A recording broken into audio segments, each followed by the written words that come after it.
So welcome to Vocations Cafe, and it's a beautiful day here in Hamilton, which we are one tuning in. And Vocation Cafe, it's an opportunity for us to get together, sit around the table, and chat about vocations.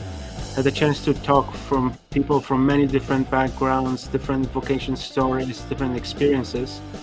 And if you're watching here with online with us live, welcome. You feel free to post your comments or questions if you have any. If you are watching this on YouTube afterwards, welcome as well. I hope you enjoy the conversation. And if you are listening to the podcast after a while, welcome to you as well. So today we are tuning in. Actually, we are connecting across the world because we have the community of Godfrey of our Novitiate, the regional Novitiate for Canada US region, and Father Frank as well, who is the Novice Masters, connecting with us all the way from Poland. So this is getting almost dark there. He will be falling asleep probably. But I would like to ask you, just say hello, your names and where you're from, what province you with. So maybe Father Frank, let's start with you. Good morning, good afternoon, or good evening, depends where you are. Oh, Darcy. Hi, Darcy. I'm, where am I? I'm in Poland right now. I'm visiting my mom. I forgot. I'm part of the Novitiate community. I'm part of the Novitiate formation staff. I belong to the Lacombe province, and I'm just connecting from afar right now, but in spirit, I'm with you every day. Thank you. It's great to see you here. And I'm glad that the modern technology helps us to connect. And we have the whole community there in Godfrey. So, guys, you introduce yourself one after another. I'm, Pablo. I'm Or Brother George Litia from Zambia. Uh, I assist Frank. I'm on the staff. Frank, good to see you. We miss your Good to see home. you too, George. Thank you. Small World. And George is from Zambia. It's for your information if you're watching. Zambia is the mission of the US province. So that's George is rightly right in the province working together. And we have some novices, all five of them, all five of you. Hello, I'm Sipo Mukobola. I'm coming from Zambia, delegation of Zambia, also a mission of US province.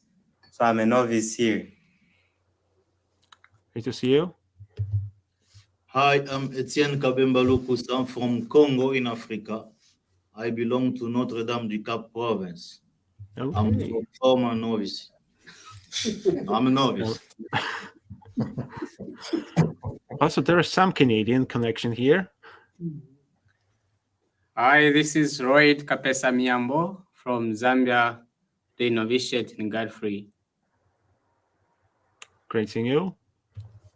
Hi, this is Novice Chileshe Mulenga. I'm from Zambia as well. Yeah, Zambia delegation under the US province. It's great to see you all guys here. And I'm Pablo Henning from Texas with the U.S. province. Great to see you, Pablo. It's probably right now it's as hot in Texas like in Zambia, so like fitting in very nicely. I know that we have when you probably saw the information and welcome to the novitiate. You might be wondering what the novitiate is about. Like it's kind of the term. My even spelling, when I try to type it, my spelling show that it's wrong. But the novitiate must be coming from the Latin word. That's why it's English word is even different. Can you explain to our viewers or listeners what truly novitiate is about, or what is it? Just jump in.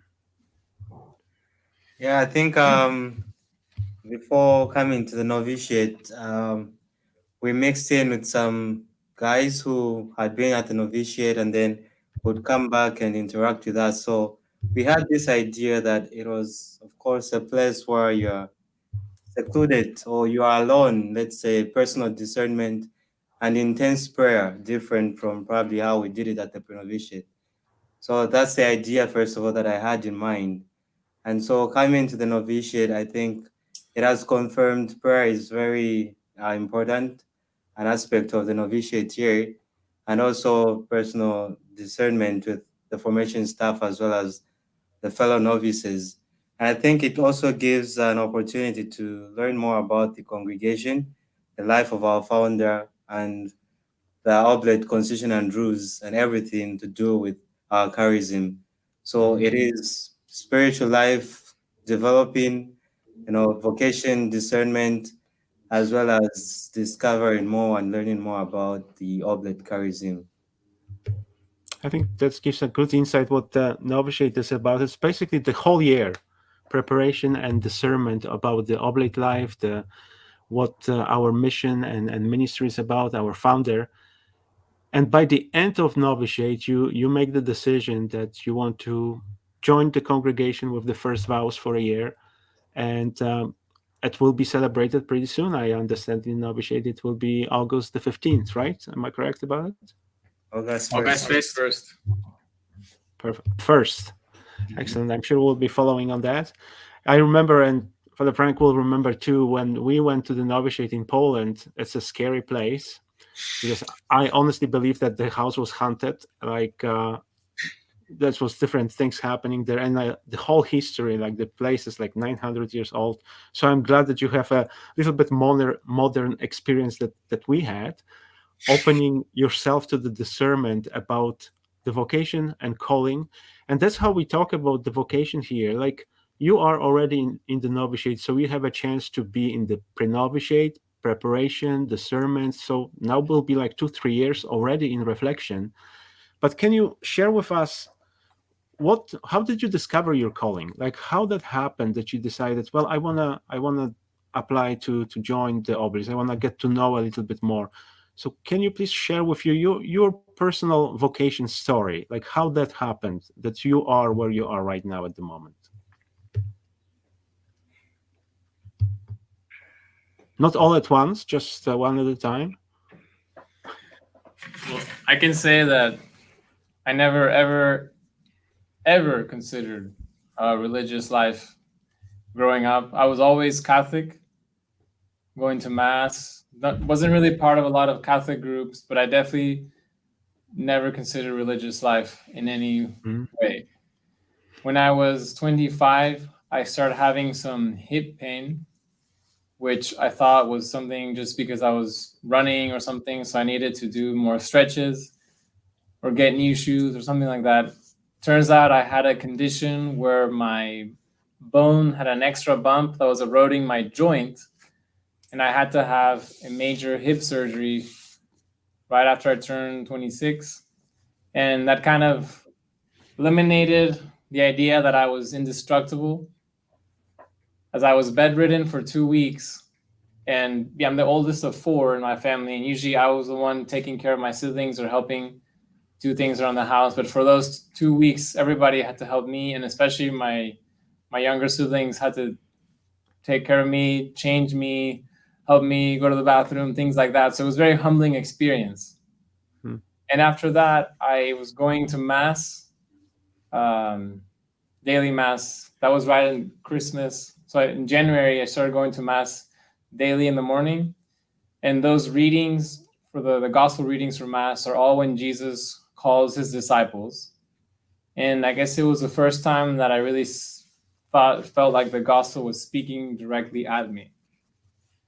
And then it's kind of hard to say no to Jesus. So it's true. Were you in the Oblate parish, or how did you get to know the Oblates? The chaplain in my university is an Oblate, and I had a friend who converted to Catholicism in college, and that's how I met Father Ray Cook. That's Houston, right? Yes. He's a great guy. So I just went to talk to him, and I said, hey, I had this experience. It all starts with the conversation, and I think that's what we are doing now. And when you're discerning your vocation, it starts with the conversation. Oh, I have the thought, I had that calling. Here we have Patrick. Pat is with you on the team, right? Am I correct with that? Mm-hmm. So Pat is connecting from Belleville and has a little problems with connections, but appreciate your prayers. And Pat, it will be available as well afterwards. It will be here available on Facebook, so we can watch afterwards when the connection gets better, and on YouTube afterwards, and as well will be on the podcast Vocation Cafe. And here we have your vocation director for the U.S. province, Father Victor, saying hello to us and joining the conversation as well. So great to see you, Victor, with us. And let's continue our conversation about the vocation story as we have. So, Chelsea. Oh, I will get it. I told you I will get by the end of the conversation. Yeah, so I was born and grew up in a Catholic family. So growing up as a kid, I would go to church for mass as an altar boy. Yeah, so one time I was inspired by the way the priest was looking in his robe, and I remember telling my mom that I would like to become like that priest. Yeah, but after going to high school, I had a thought of becoming a medical doctor. Yeah, I was thinking of becoming a medical doctor. So I was in a minor seminary in the southern part of Zambia, a diocesan minor seminary. So while there at the minor seminary, I fell in love with the prayers that we had in mass. And I told myself, this is the life that I want to continue leading afterwards. Then I began informing my rector and the people who are in charge of vocations by then at my school. Yeah, and they told me to continue praying about it and asking more questions if that's really what I wanted to do. So one day when I was in my 11th grade, I informed one of my classmates who came from Lusaka, the capital of Zambia, and that's where the Oblates are. Yeah, he had attended a come and see with the Oblates, and he shared how he had a great experience with the Oblates in Lusaka, and he told me to try out the Oblates. So after I completed my school, my high school, the following year, 2017, April, I attended a come and see, yeah, at Eugene de Masnod House of Formation in Makeni, yeah, Lusaka. So I had a great experience there at the Novitiate. Yeah, from there I decided this is a congregation I want to stay with. Yeah, and September that year, 2017, I began my pre-novitiate program. Yeah, so where did you do your pre-novitiate? In Lusaka, Makeni.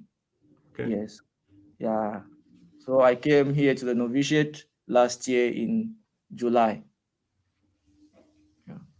And year just passed by right in the middle of the pandemic too. So that was, I'm sure, a very unique novitiate this year. This year, yeah, sure. Thank you, Chelsea. And now we have Royd.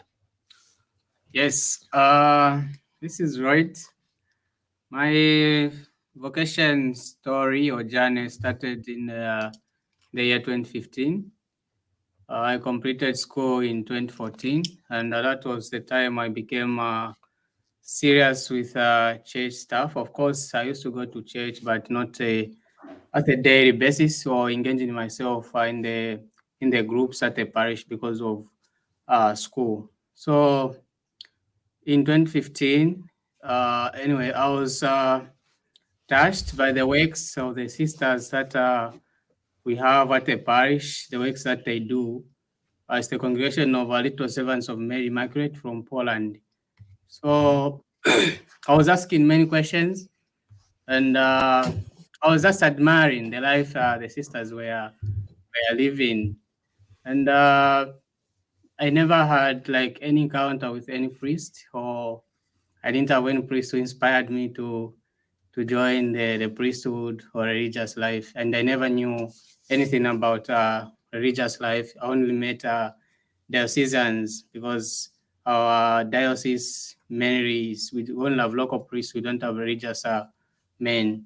So that sister helped me to find the line for the vocation director for the Franciscans, Capuchins.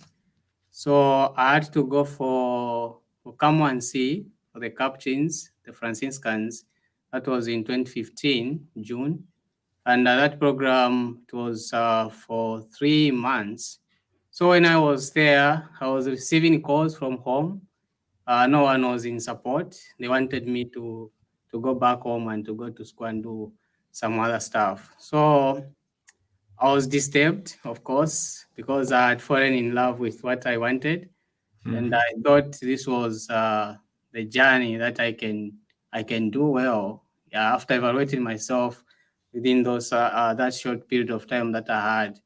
But of course, I cannot do anything contrary to the will of the parents. And the formator told me that you need to get a permission from your parents for you to continue this.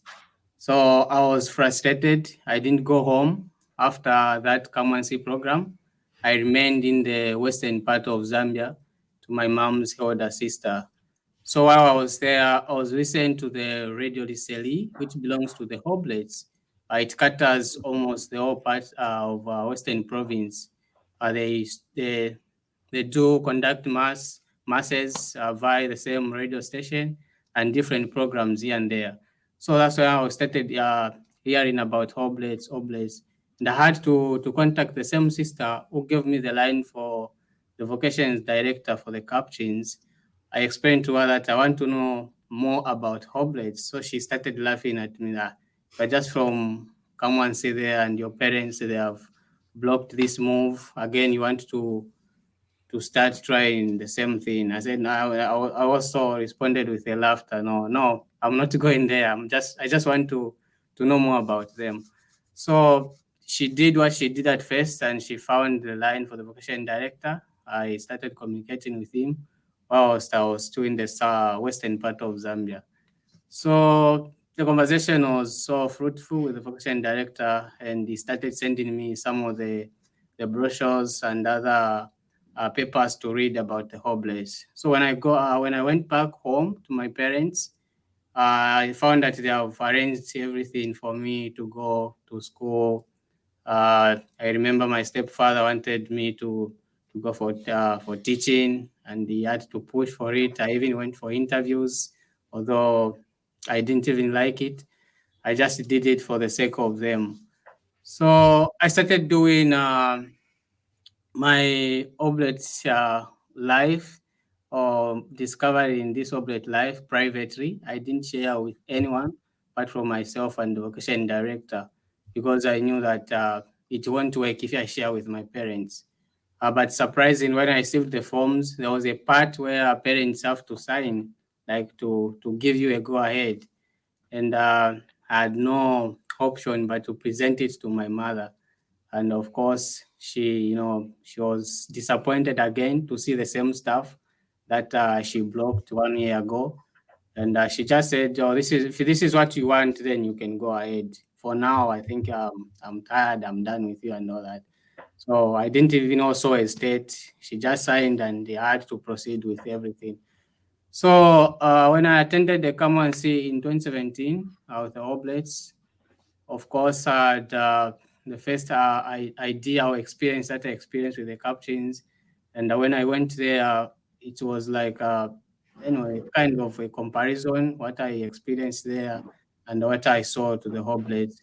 And I found the Oblate way of life, it was fitting for me. The charism itself, and just the way of life I experienced in that 1 week, it was fitting for me, and it was good for me to make a decision to come back if I had given that a chance to join the Oblates.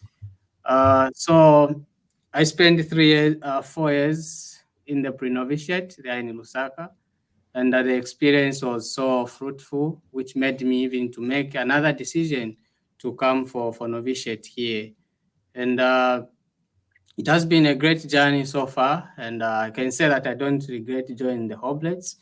And I'm also looking forward for the 1st August, so that I can continue answering this Oblate way of life and committing myself to the congregation of Oblates of Mary Margaret. And I think the central point of the cross and the poor and just everything about the Oblate just been an awesome to me. And I'm praying, and I always pray that I one day become what I want to become, especially to be so close to the people, especially the poor and those marginalized. Capturing the essence of our Oblate charisma. And as you mentioned, Roy, like as you can see clearly that sometimes the journey of vocation is not as straightforward as we would dreamed of. Sometimes you go somewhere else and you hear the calling and God pulls us around, and here you are. And we are glad that you are here at Godfrey and taking on that Oblate journey. So Etienne, would you tell us your story?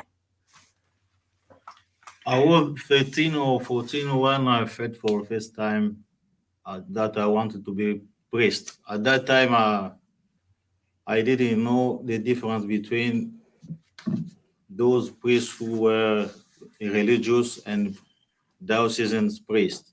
I wanted just to be priest without knowing the difference.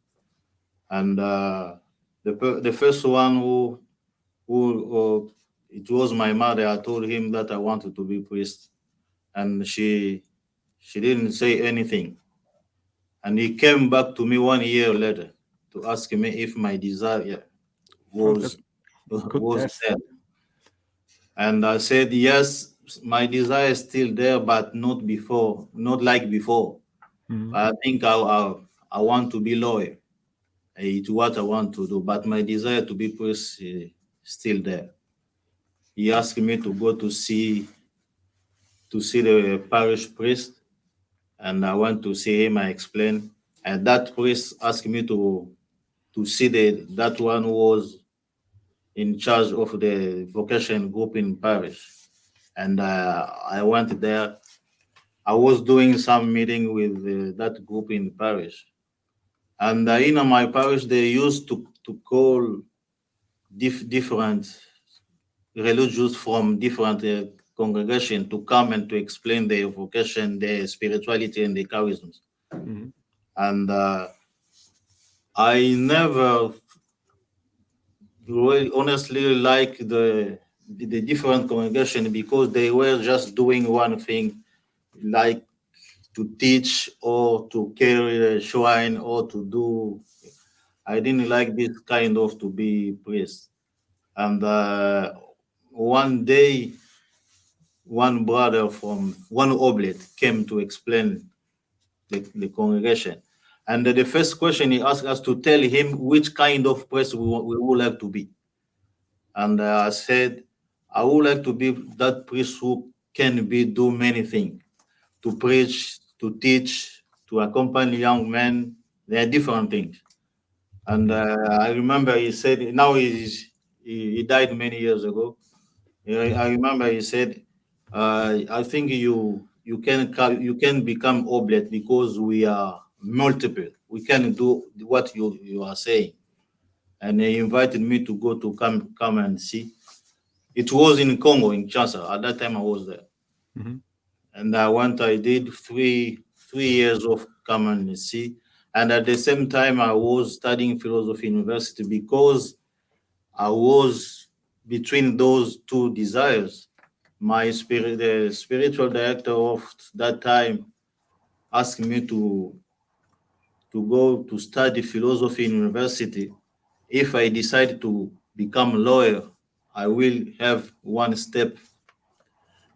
And if I decide to become priest, I will also have one step done. So I went to study philosophy at the university. At the end of my university, after 3 years of philosophy, I left my country. It was also the time to write to us to enter the pre-novitiate. But I left the country. I came here, Europe, and here. And why Oblate? Why when I came here in 2000, or the other side in Canada, in 2008, I was in contact with Canada, with the Oblate in Montreal. We did 3 or 4 meetings during 4 months. And I stopped because those things of sexual abuse, I stopped because of that. after some information, I had information. It was things that happened many years ago, uh, and I recontact them again. It was in 2008. We did 2017. We did 1 year of contact meeting, different meeting, and I did my pre-novitiate in 2019, and after that I came here. So Oh, great. Where did you do your pre-novitiate? in Montreal, Okay, in the Nazareth community. Saint-Sauveur? Pardon? Saint-Sauveur? Yeah, no, it was in Montreal near Olympic Stadium. Okay. Yeah. Well, great. It's I mean, look at around. Like the world becomes such a small world when you're looking at from different journeys that everybody takes. And so far as you shared, each one of you has a different journey and ended up in the same house for the novitiate. Wonder, Sipo, what's your story? Yeah. And go Oilers, go. Yeah. I think my story has different aspects that at different times I like to emphasize on, but I think I'll try to summarize it here. I grew up also in a Catholic family, and I grew up with my mother, my biological mother. My biological father was in a different place throughout my lifetime, and he's a Seventh Day Adventist. So up until this time, he's only been supportive of my decision, but not really uh, gave consent for me to join, but just respected my decision. So, growing up in such a Catholic family, I happened to have an opportunity to also go to the minor seminary after I talked to my parish priest that I had an interest in becoming a priest. You know, just like Lloyd had also mentioned, my diocese is mainly having local priests than religious men. It has religious women, but not religious men apart from the monks, of which I was not attracted to. So after knowing that I wanted to become a priest, he allowed or pushed for me to go to the minor seminary. And that is where my faith and my spiritual life, I should say, continued to be developing. I got to know more about the Catholic faith and to have masses daily and just the way the schedule was there. So it gave me an opportunity to think about my vocation to join priesthood for real this time around until my 12th grade or 11th grade, somewhere there. I had to think about it more seriously. And looking at the fact that I'm the firstborn of my mother, I was caught up in a dilemma to choose between, going to the university and get employed and take care of my siblings, or go after what I truly desired, that is to join priesthood. So at that point, there was a point in time in my 12th grade when one of the priests came to give us a recollection, and then my rector talked about the importance of asking for Mary's intercession when we need something. And he shared his own experience that he had asked something through Mary's intercession and it was granted to him. So I thought that was an opportunity for me to also ask for a clear sign or direction, whether to just go after university studies ordinarily or pursue my vocation to priesthood. So besides priesthood, I was thinking of becoming a lawyer, just because I thought being a lawyer would help me to easily get acquainted with the political life that I would later on maybe join. So that was my other alternative. So I had prayed in the month of the Holy Rosary in October, in my 12th grade in 2016, after that insight from my rector, and I dedicated that I should receive a sign, from God, whether he wants me to join priesthood or he wants me to go to university. So I asked specifically for what I needed, that is to pass with certain points if I had to join priesthood, and if it would be a different number of points, and I would know that maybe I have to take a different route. So I did that, prayed the whole month in October, and then had to wait for my results in 2017, January, when they came out. And so when I got my results and realized that the sign that was given was to join priesthood, I then had to break the news to my mother. My mother, who, while growing up, knew that I was a church-going boy, but didn't think I took seriously my desire to join priesthood. I would talk about it with her, but she thought I was still a kid and I was going to make a decision later. So when I told her about my serious decision to join priesthood, I think it was disappointing for her somehow, because she expected that I would just make a decision to go to university, get employed, and look after my siblings. So we had a good chat, and she had to ask me more questions and about my experience, of which I was glad to also share that rosary experience at the minor seminary, of which I think she understood better where I was coming from and how much this meant to me. And she asked for some time to think about it and consult, of which the following day she gave me her blessings to say I could go on and become a priest as I would wish, only that I shouldn't disappoint her. So the following day, I had to travel to my former school, the minor seminary, to collect my results. And I shared with my rector about the decision I had made to join priesthood.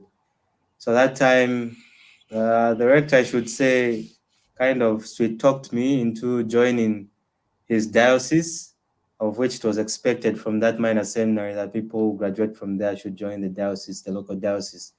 So I had applied under pressure, and then I had to come back home to my hometown.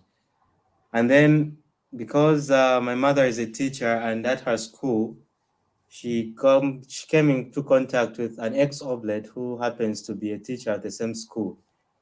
So she shared with him about my decision to join priesthood, and that person came over to our house and had to talk to me about the Oblates and ask me whether I would like to visit them or to know more about them.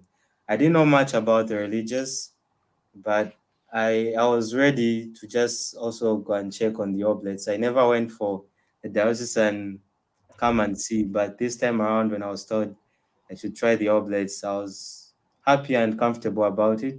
And so I traveled to Lusaka to attend the come and see, of which I was very happy to be in the community and to see how people lived in the community, and also to discover that my earlier on intention to join priesthood was based on the fact that I wanted to be accessible to all, and especially to the people that feel many people wouldn't, go to them to look after them. In short, the abandoned, or the least looked after. So yeah, that was my idea of the kind of priest I would like to make, that I go there and I'm accessible to people. So when I heard about the type of charism, or the charism of the Oblates, focusing on the poor, evangelizing the poor and the most abandoned, I just thought that synchronized with my ideal priesthood that I wanted to make, but also it broadened my understanding of my vocation beyond just priesthood, which I thought, and more of a religious kind of person or minister in the church. So I applied at the end of those 5 days that I was in Lusaka attending the Come and See. And later on in the year 2017, I was accepted together with my two brothers, Royd and Chileshe, and we began our pre-novitiate program in Lusaka 2017 in September. So I did my 4 years there in Lusaka, the pre-novitiate, of which part of it was also a degree program in philosophy. So when I graduated, of course, I also had to descend further about coming to the novitiate. And I must say, it wasn't really a big decision for me to make, a difficult decision, I should say, because I considered my last 2 years of the pre-novitiate program as, kind of serious thinking about going for novitiate after pre-novitiate. So when that time came, I think I felt ready and excited. And when I was told I was coming to this other part of the world, it was frightening, but also it gave hope that I would expand my world and also have a taste of what missionary life is all about. So we got here last year, July, and began the novitiate journey in August, of which the whole journey, I think, has been a blessing. And coming to know the Oblates more, I appreciate my vocation more, and I appreciate also the person that I am more, because I think through the Oblates or the novitiate here, I've also come to know myself better. So that is how my journey has Thank you. been. That's really tells you again, like the journey of vocation. Like once again, like each one of you has have a different journey, but many of you mentioned the come and see. We will have a come and see here as well in Belleville, Illinois. If you are watching this or listening to our conversation and you might be interested in come and see, we'll have one in October. So you can contact myself if you're Canadian, or if you're from the States, contact Father Victor, who is watching us as well. And we'll be happy to have you in Belleville and just come and see. Well, we had the chance to have listened to your stories as you were beginning the journey of Oblate life, Oblate vocation, discerning what the Oblates are about.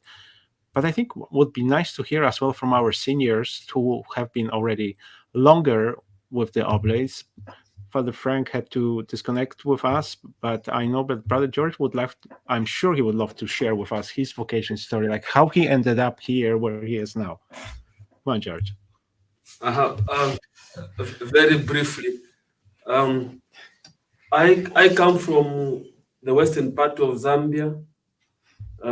When the first group of the missionary oblates who accepted to open the mission of Zambia went to Zambia, they settled in my parish. So that was the first mission that they went to, and I happened to be born in that mission. So growing up as a boy, I knew the Oblates. So I thought, growing up, I only knew that the priests are Oblates all over, and also I didn't have an idea of diocesan priests or these other religious congregations. But of course, then in my high school was run by the Christian Brothers, so I knew the Christian Brothers. But then, what attracted me to the Oblates was the way they lived together. I remember there was a brother there, a perpetually professed brother, and about 3 priests, so there were about 4.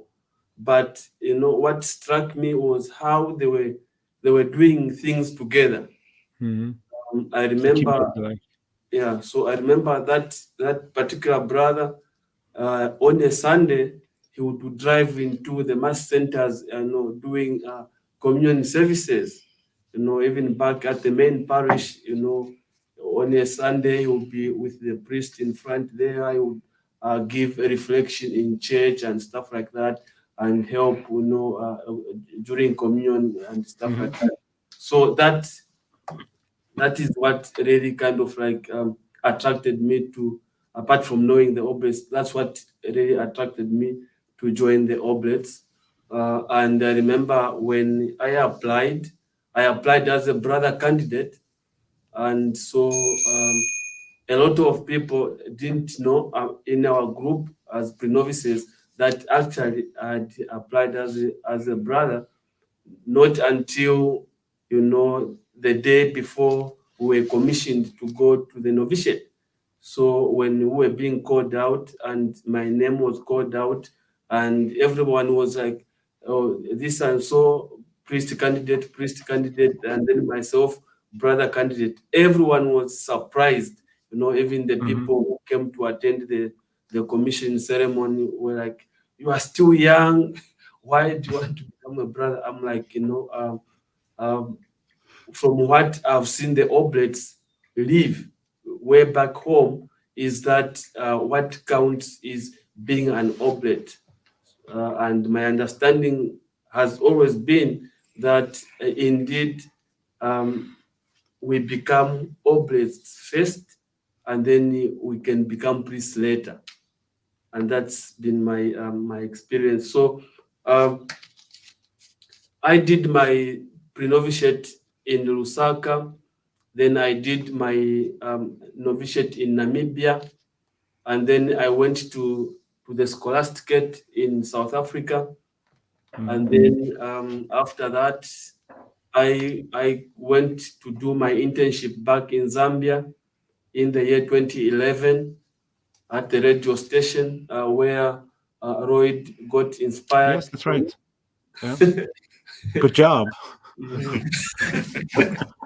Yeah, so I was at the radio station there for 3 years. So 2014, I was moved from the radio. I requested to go into a mission because I'd never had, during my formation years, I never had an opportunity of being in a mission setup. So I requested my superior if I can have that experience. So I went, and for sure, like that brother I used to see when I was growing up, I have lived it myself. I used to go and do Eucharistic communion services in the mass centers. I used to give reflections in church at the main center on Sundays and stuff like that. So for me, really, the complementary aspect of brothers and priests complementing each other in ministry, I've lived the reality. Yeah. Well, after all, yeah. After all, we are congregations that have brothers and priests. So, and so 2019, I went to Sidara to do some. I requested if I could do just like a breakaway because I was working at the garage. I worked at the garage for about 2-3 years, and then I felt I was becoming more of a social worker, meeting these insurance companies and talking about vehicles and everything. I felt personally that I was losing my spiritual life because everything was business, every time business, and sometimes when it's time for community prayer, I would have an excuse because I have to meet clients and stuff like that. So I requested my superior that I needed to kind of refresh myself and rediscover myself. So I went to South Africa. I enrolled. I was doing some studies and some programs there, and I was a resident in the scholasticate. And in the year 2020, I met Frank, not knowing today we're going to be on the formation team together at the Novitiate. Amazing. It's life is full of surprises, as you can see. It's great to have you there. And we have a couple of questions that I think it goes along exactly what you're sharing about. Darcy is it's a member of our vocation team for OMI Lacombe Canada. And I think it's a significant question when we are talking about the Oblate vocation. Like for any of us, what is it that drew you to the Oblates as opposed to other congregations? Like what was so unique that you've heard calling to the Oblate charism? What is different about us that speaks to you? For me, I think I had the same question for many times when people were asking me like why the Oblates, because in my hometown I came from Poland, from the biggest city, and we had number of religious congregations, religious congregations, Jesuits, Redemptorists, Franciscans, like those very well known congregations. And I don't want to say accidentally, but there's no accidents in it. It's rather saying God's incidents that I discovered the Oblates through the calendar that they were distributing. But for me, what drew me initially, what drew me to the Oblates was that missionary aspect, that go to the ends of the earth, that like wherever the mission calls. So that was my calling. So can you share from your perspective, like really in one sentence, what is that aspect about the Oblates that you felt attracted to, that you felt like calling? What would it be? Just say it whenever you feel ready to share that in one sentence. I think for me, besides the aspect of the charism tackling the most abandoned, I like the other aspect about the Oblates, that is their closeness to the people and the humanness that is emphasized. Like, it is not just in the charism, but it is also lived, encouraging and emphasizing that we are also human first, and we journey to Christianity before becoming saints. So that, I think, was unique from all the congregations, and especially my diocese, where diocesans are, because they are not as close to the people as I found the Oblates to be close to the people and identify themselves with the people they're working with. Thank you. Anybody else? What attracted you to that Oblate part of vocation? Yeah, I can summarize. When I was thinking of joining or discerning, I just looked up congregations, and there are like 1 million, and I was like, "There's no way I'm gonna research any of these." But what I knew about Father Ray was that he worked hard. He worked hard and he played hard, and that's how I like to do things. So yeah, there's something about it. There's something about the Oblates. Yes. For me, it was community life. Yeah, and the cross. Yeah, the big cross that the Oblates receive at perpetual vows. Yeah, which implies or tells us that Jesus Christ is the center of our lives. We shouldn't lose that focus. Sure, true. Like there's a distinct sign, literally and as well figuratively for us, that the cross is in the center, and our personal life and the mission. Yes. For me, I think after attending the Come and See and come to know the Oblates, I think what's unique about Oblates is the hospitality that they give to themselves and to the people from outside, and that aspect of being close to the people. Yeah, I think it's very unique as compared to other congregation or other priests that I've come across. To think the hospitality is too much for us. One of the points when that brother came to explain the way the Oblate are living, he said the mission for the Oblate begins in the community before to go outside, and the way they are living, the way they are supporting each other. And I think it was one of the points who went the rest most. That's why I'm here. One aspect, as you mentioned, like those are the core values that the Oblates have, and that's what attracts people. I have when you look at the life in the novitiate for the past year, it's a unique life. It's a unique time or season in your life when you're discerning the vocation, specifically the Oblates, preparing for first vows. And I'm just wondering if like how your ordinary day look like what happens beyond playing soccer, that I kind of notice quite often. By the way, who's the best soccer player there in the novitiate? Chelsea. There we go. With that name, yes. As we would call it from our European background, it will be a real football. So let's settle in the soccer and football, whatever we would call this. But beyond that, like try to describe like ordinary day. Like what would you do in the novitiate? Like how ordinary day in the novitiate would look like?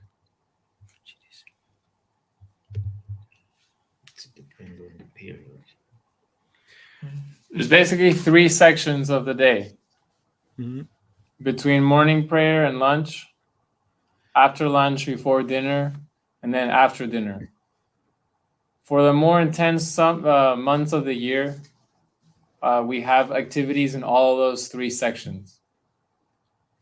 So whether it's class, whether it's a particular like house activity or external ministry or community recreation, those 3 sections are filled up in some way or another that we're engaging, and then it's divided by the meals and prayer. So that's what an ordinary looks like. Who is cooking for you? Are you taking turns, or you have a staff that is cooking? Or? Today, so I might have to leave in a bit. Okay, well, we'll be closing shortly, so don't keep them hungry. Like that's important. I think it's a wonderful opportunity for entering the novitiate. It's a unique time, as I remember. I mean, I've done my novitiate, 30 years ago. That was a long time ago, and it is a unique time because it's a significant step that you are taking in your life. You're basically leaving your family and spending, and you have to have that. It's in our constitution that the novitiate has to happen for a time of a full year, and you're really getting to know the congregation. But it is a first step. Like, it's really, you're still discerning, and the formation happens afterwards. But you come with the certain dreams. You come with the, when you mentioned earlier, something that draws you to the Oblate charism. It was community, the Oblate cross, the missionary aspect. What is your dream? It doesn't mean that that's the direction that the congregation is gonna discern, or your superiors, but what is your dream personally? Like, where do you see yourself, like in 10 years after formation is done and you kind of settle into the Oblate life? Like, what would that be your dream that you would see yourself? Let's dream for a moment.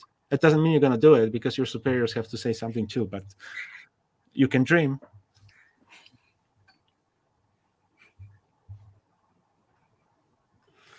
All right. Well, I grew up playing a lot of video games, and I studied art history and graphic design. And I think there's enormous potential in video game-like or digital experiences for the church and Catholic world. Mm-hmm. So I see myself, my dream is to create and build those opportunities, because again, there's just a huge space there. Yeah, and this is something that the congregation was discerning. Like, next in September there will be a next general chapter, but the chapter 6 years ago, like, that was one of the themes that the chapter is the highest gathering of the oblates. The delegations from all over the world are coming. They will be electing Spirit General this year. But what they discerned last time, it was very clear how important for us to be present in the media, in social media, in the digital world, because it is an evangelization field when we have to be present. And as you said, Pablo, there's so many ways, and have to be creative and share that with others. So it's a great dream to have. And who knows, in 10 years, we will be wearing the glasses for, going for your sermons. You will be in VR and then telling the people, never know with technology where we're going to be. I mean, 10 years, I still was living on the dial-up. So just look how that quickly has changed. Any other dreams? Like, what do you see yourself in 10 years? I would see myself in an Oblate mission. And by Oblate mission, you mean like particular place somewhere? In a parish in the western province of Zambia. Okay. Yeah, or in formation, on the formation staff. Yes. Sounds like a good dream. My dream is to be a foreign missionary. I think I see myself not to be in Zambia, at least somewhere in the world, working with the young people. Wonderful.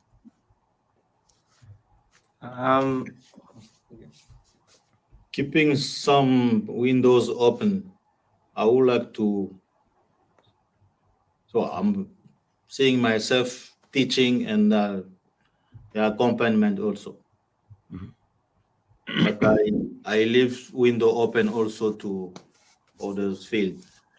Yeah, in the end, this is as the whole vocation works. We're just listening what God wants from us. We can have our dreams and desires, but in the end, it's our answer to the call. So, great. Sipo, what are you dreaming? I hope you're not falling asleep. But what are you dreaming about? I'm very much awake. Yeah, I have an interest in education, like being an educator. I believe that's a powerful way of, I think, instilling morals and values.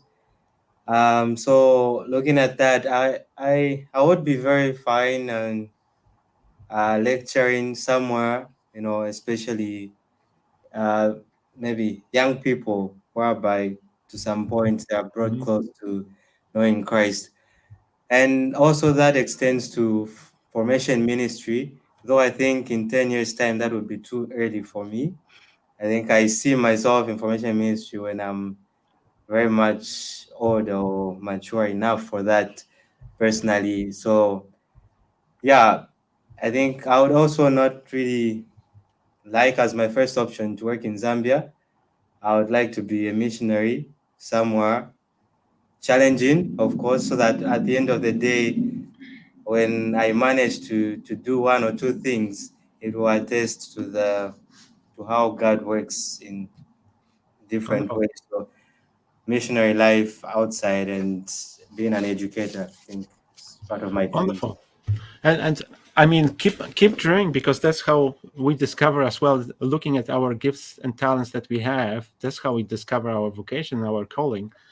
So, as we've heard from 5 of you, the young hearts, young missionaries, just getting ready to profess the first vows. But George, I believe you still must be dreaming about something.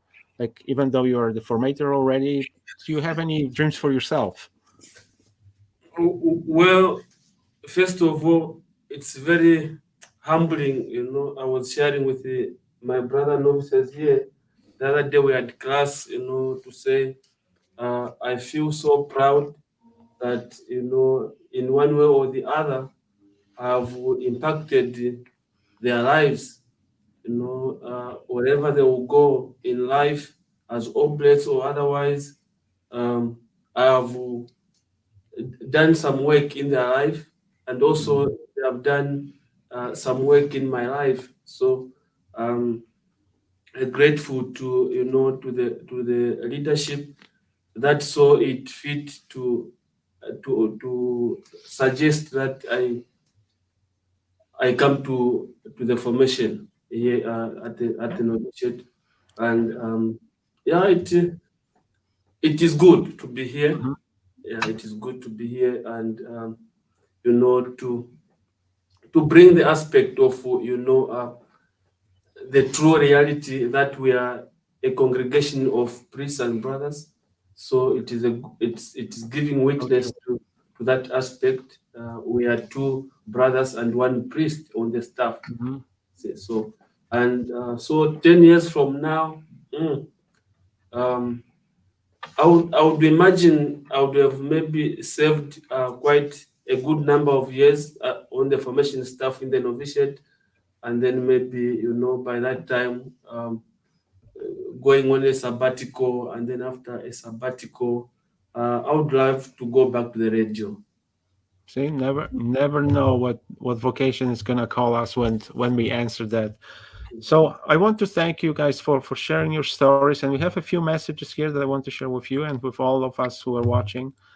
Marcia, so very proud of all 5 of these guys. Well, grace greetings. You must know Marcia, do you? Yes. Yeah, there we Yes. go. So I understand that's where this is coming from. Pam here is saying, to Pablo, I think this is a nod a little bit to you. Wow, digital experiences. It's a cool perspective. So we are getting into a cool timings here. And here is another comment which shows us how small our world is, from Martin Lackey. Kind regards from OMI Latin American novitiate in Guatemala. So this is from the other oblates or other candidates that are preparing to do their first vows. So we have the novitiates all across the world, which is wonderful to see. And as well from Eleanor, she's our Oblate Associates in Ottawa, here in Canada. So lovely to meet all of you. I will be praying for you in a special way on August the 1st as you make your first profession. Blessings. And that's, I think, it's a wonderful way to kind of conclude our conversation, because it's a journey that we will be taking. I want to wish you as well all the best as you are getting ready for August the 1st, which is, gosh, this is just 2 weeks from now, isn't it? Yeah. Very close. So please be assured about our prayers. Is there any way that will be live streamed or something like that? Is there any plans for it? We're still figuring out the details, so we'll post it on our Facebook page when we know. Oh, perfect. So I will make sure that we will be sharing that, and we'll have as many people praying with you. And please be assured about that we are with you. As you can see, Darcy is sending love and blessings to all of you as well, and appreciating the witness that you gave to us, for sharing all your story. So thank you very much for being with us. As I said, be assured about our support, our prayers as you continue the journey, and hopefully we'll be talking. I don't know where I will be in 10 years, but maybe we can check in sooner than 10 years, but how the dreams are happening. So thank you to all of you who join us on this conversation, who are watching on YouTube, and as well who are listening to the podcast. The blessings, and please continue to pray for Oblate Vocations. Pray, encourage, and ask the questions. Have a courage to ask, like, have you ever thought? So have a great afternoon. Pablo, you make sure you will feed the group down so they will have a nice supper, and we'll be praying for you. God bless you all. Thank Thank you. you. Thank you.